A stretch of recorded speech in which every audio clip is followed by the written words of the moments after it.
Comment tu fais tout ça? Comment tu arrives à ne pas devenir fou? Comment tu fais pour gérer ton temps? C'est la question qu'on me pose souvent. Je vais vous répondre dans cet épisode. Je vais vous donner un peu mes stratégies et comment je fais pour gérer l'ensemble de mes projets. On voit ça tout de suite. Mais juste avant, si ce podcast, vous l'aimez, n'hésitez pas à vous abonner et pensez à lui mettre 5 étoiles dans les différentes plateformes de podcast parce que ça nous fait vraiment progresser dans l'algorithme et nous, ça nous motive et ça montre que notre travail, il est récompensé et qui plaît. Donc, merci à vous. Et sans plus attendre, je vous donne quelques pistes. Bienvenue dans OBT. Ici, avec Pascal, on prend la productivité à contre-courant. Pas de leçon de morale. On discute, on partage nos méthodes, nos galères aussi. Et surtout, on dézingue la culpabilité que vous balancent tous les gourous du « fais plus, dors moins ». Le but, que vous passiez un bon moment et que vous ayez envie de passer à l'action tranquillement, à votre rythme. C'est super bien présenté, Kev. Et ce que je vous propose, c'est qu'on attaque tout de suite. Alors, comment gérer son temps? Ça, c'est la question qu'on me pose souvent. Comment je fais pour gérer mon temps sans devenir fou par rapport à tout ce que je fais? C'est vraiment une question qu'on me pose très très souvent lors de mes accompagnements. Ça revient vraiment systématiquement, que ce soit en formation, en coaching ou en discussion avec les entrepreneurs. Ça revient sans cesse, cette interrogation. Et cette question, quelque part, elle traduit une réalité qui est simple, c'est le manque de méthode et d'organisation qui pèse un petit peu sur tout le monde. Parce que sans process, on se sent quelque part un peu submergé, on sent qu'il y a quelque part les tâches qui vont s'accumuler, il y a les mails, les appels, les notifications qui vont nous interrompre sans cesse, il y a les difficultés à prioriser, il y a le stress, la sensation de jamais aussi avancer sur ce qui compte vraiment. Et donc du coup, ça devient quelque part hyper important de comprendre pourquoi cette question elle est si fréquente et comment on peut y répondre concrètement. Et je vais vous donner des exemples par rapport à ce que je fais, comment je m'organise. Alors, pourquoi on me pose cette question de comment gérer son temps? Parce qu'en fait, très souvent, il y a des personnes qui confondent activité et efficacité. Elles croient qu'être occupé, ça signifie être productif, et elles n'ont pas de process vraiment clair pour organiser leur propre journée. Elles sont souvent victimes aussi de surcharge mentale, et elles ne savent pas forcément par où commencer. Et c'est précisément là que l'organisation, elle fait la différence.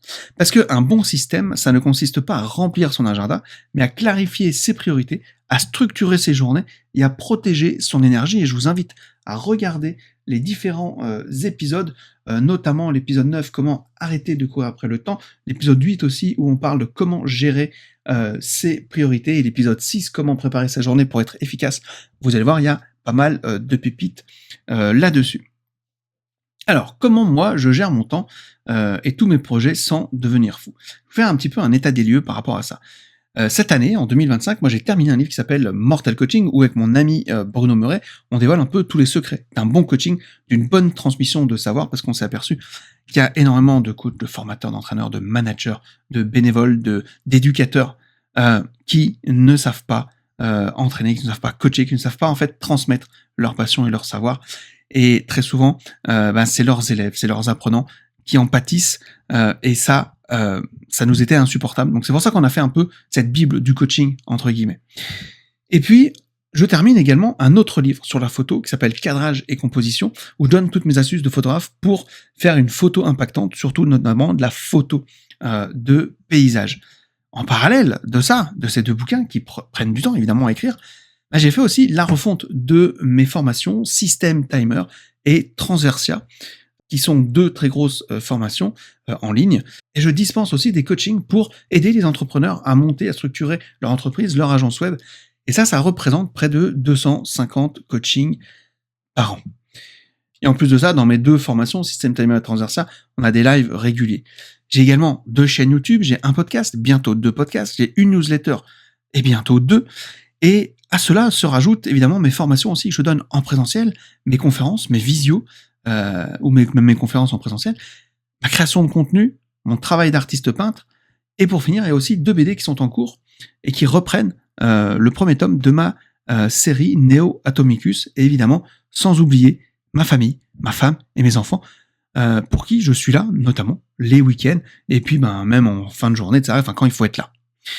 Donc c'est-à-dire que je ne les délaisse pas par rapport à tout ça. Et pourtant, je ne fais pas de multitâches. Je suis simplement organisé. Je travaille en faisant du batching. Par exemple, ici, je vais enregistrer 3-4 podcasts dans la journée. Puis un autre jour, je vais les monter.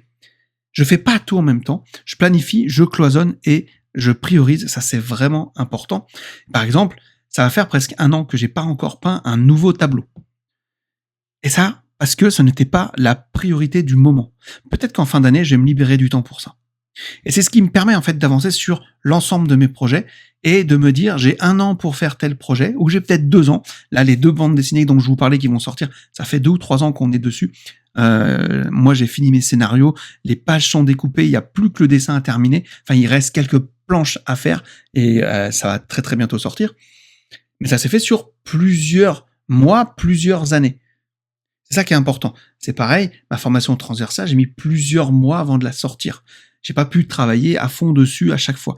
Mais je travaille en cloisonnant, en disant, OK, ce mois-ci, c'est ça qui est prioritaire, ce mois-ci, c'est ça, ce mois-ci, c'est ça, etc., etc. Là, par exemple, on a refait la refonte du système timer. Pendant 2 mois, c'était à fond sur le système timer, sur la création du site obt-gestiondutemps.com et la communication, la création du podcast, etc. Les visuels, enfin bref, tout ce qui s'en sort. Et ça, c'est parce que je suis capable de dire non à ce que je ne veux pas faire. Et je le dis sans souci. Je dis non à des projets, je dis non à des repas, je dis non à plein de choses qui sont pas prioritaires pour moi. Et surtout, quand je vais voir toutes les actions ou les tâches que je dois faire, je suis intransigeant sur la priorité. Mais vraiment. Même s'il y a des trucs que j'ai envie de faire, et quand je vois que c'est pas prioritaire, je dis, allez, tant pis. Reste focus sur ce qui est prioritaire pour toi. Alors comment je fais ça ? Il y a un process qui est très simple, qui est très actionnable pour mieux gérer son temps et ses priorités. La première des choses, c'est de clarifier vos priorités. Je le dis tout le temps, mais 3 objectifs principaux par jour et tout le reste, ça devient secondaire. Bloquer du temps, deuxièmement, pour les tâches importantes. Créer des plages de focus sans interruption pour avancer sur ce qui compte réellement. Regrouper les tâches secondaires. Répondez aux mails, appels et autres petites tâches dans un créneau spécialement dédié. Et là où vous n'avez pas forcément besoin de beaucoup d'énergie. Faites également un bilan quotidien. Chaque soir, notez ce que vous avez accompli, ce qui reste à faire. Ça vous permet d'ajuster vos actions du lendemain. Et je vous invite vraiment à écouter l'épisode concernant l'organisation de la journée, qui est l'épisode 6. C'est vraiment important. Et enfin, apprenez à dire non. Protégez votre attention et votre temps. Dire non à certaines sollicitations, c'est un acte stratégique pour avancer vraiment sur vos priorités. Mais ne culpabilisez pas. Ça ne sert à rien de culpabiliser lorsque vous allez dire non. Vous avez vos priorités, vos proches ont leurs priorités, vos collègues ont leurs priorités, donc leur priorité, leur agenda ne doit pas devenir le vôtre. Vous avez votre agenda et vous apprenez à dire non. Et il y a l'épisode numéro 4, apprendre à dire non sans culpabiliser. Allez jeter un coup d'œil, il y a pas mal d'astuces aussi par rapport à ça. Et donc en appliquant ces 5 étapes, donc je les répète, clarifier ses priorités, bloquer du temps pour les tâches importantes, regrouper les tâches secondaires, faire un bilan quotidien et apprendre à dire non, vous ne faites pas plus de choses, mais vous en faites mieux. Et c'est ça qui compte. Pour terminer, ici, la petite morale, si vous voulez. La gestion du temps et de l'organisation, ça ne consiste pas à remplir ses journées, mais à prendre le contrôle de son attention et de son énergie. Ce n'est pas le temps qu'il faut apprendre à gérer, c'est soi-même. Et c'est ce qu'on vous apprend justement dans notre formation, le système timer.